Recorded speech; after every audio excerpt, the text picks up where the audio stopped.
How old were you at this time? Cuban Missile Crisis. 7 years old. I was 7. Did you live with your parents at the time? Yes, I did. We lived in the suburbs of Chicago.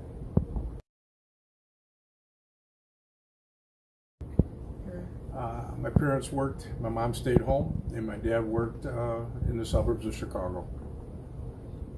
So, at that time, yeah. I have one brother and one sister, one older, one younger. Okay. Well, what kind of neighborhood did you live in? I lived in one of those called the Korean War bungalows. They were basically built for the Korean War GIs coming back from the war. 1,000 square foot houses that are up in Rolling Meadows in Carpentersville, Illinois, is where I grew up. So 3-bedroom, bathroom. Yeah. So Carpentersville is probably 33 miles from Chicago.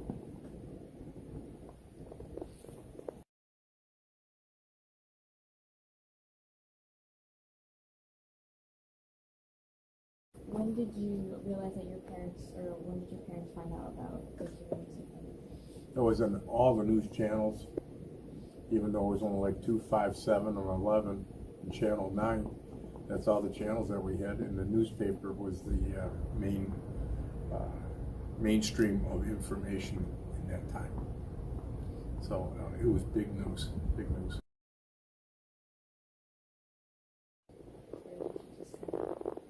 Found out immediately. Back then, television was the main form of entertainment. You sat as a family and enjoyed it. Most of us, I was like a human TV antenna to get a better picture. Move the antenna or change the channel. There were no remotes as such. So it was a family situation to where we were really engaged. But what was on the news or the newspaper, or listening to the dinner conversation between my mother and my dad. Like fully understand, or did you have to have it explained to you? I didn't really have to have it explained to me, because even in the grade schools we had duck and cover for nuclear attacks, where we would crawl underneath our desks or from there into the hallways with no windows, and that I didn't really know the scope.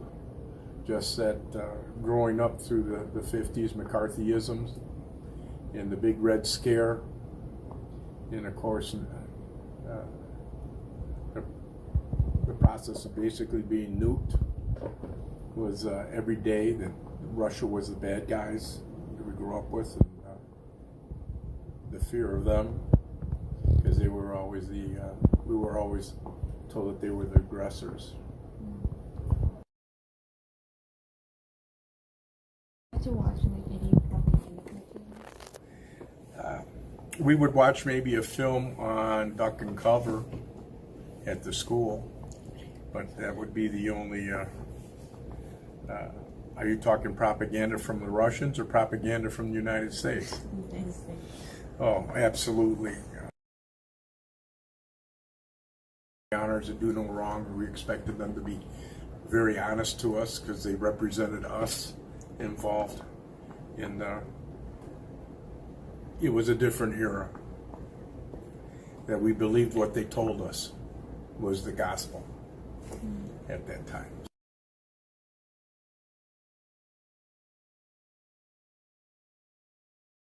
People around you changed. Like, did they start getting like more panicked? There were television ads for air raid shelters. They advised us to go to the stores and don't hoard. Get up water, bandages, safety stuff for burns. People that weren't affluent didn't have the air raid shelters built in their backyards. And we had supplies, food supplies and stuff in our crawl space. in emergency lighting and batteries and bottled water, big bottles of water, is what we had downstairs. So yeah, our family made provisions to try to withstand something like that, but being 34 miles from a central city, you know, hindsight now, there's no way. You practice drills outside of school? My family, my dad and mom got us together to get down into the crawl space with the lights and stay next to the concrete wall, and my sister hated the cobwebs that were down there. She was older, and we just went along with our parents. We didn't question. Back then there was no questioning. So hope I answered your question.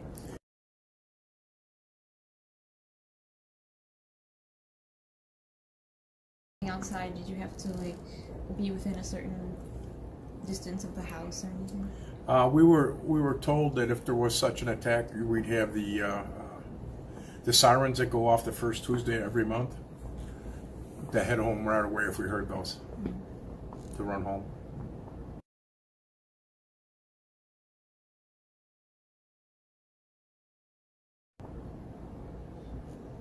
Did you like have any like extreme worry at the time? As a young child, you absorb what you see. Might not understand everything at that time, but you could see that it was everywhere on the news, on the newspapers, in the schools. It was really an intense situation, especially picking up from my mom and her vibes. You know, it's really hard to prepare for something that you have no control over whatsoever. And my younger brother and myself at that time, yeah, we were very concerned with it.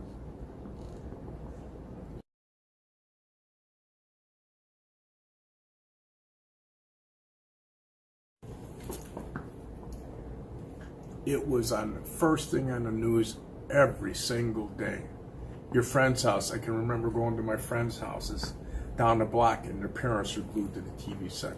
And they had the big line drawn in the ocean that if they cross this point, we're going to escalate the situation. And the flyovers and the newspapers, and you could see the missiles on the ships. And it just built up. It really, really did, guys. And yeah, we're frightened, scared. The people that didn't have a say-so involved with what can you do? What can you do? And two superpowers gonna destroy the world over this stuff? Who wins? Who wins? And seeing your parents that you relied on be very concerned with it. Okay, of course they try to keep us, you know, quiet and whatever with it. So it was a very stressful couple weeks involved. So that's how it affected us. So all right. Did you learn anything at that time that you would like to share with the younger generation?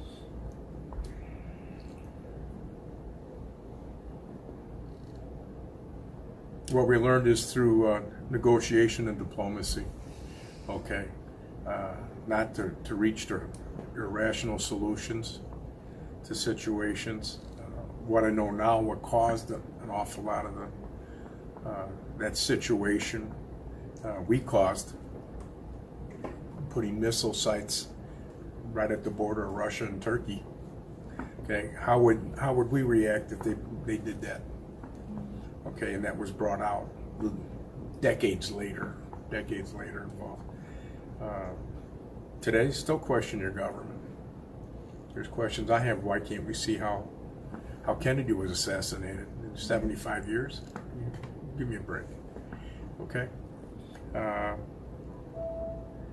There's peaceful solutions for everything. It's not just jump to arms and what have you on it. Let cooler heads prevail. Okay. Anything else? Oh no, that's it. Thank you for giving us your time. Ladies, thank you very much. My pleasure. I hope it was useful.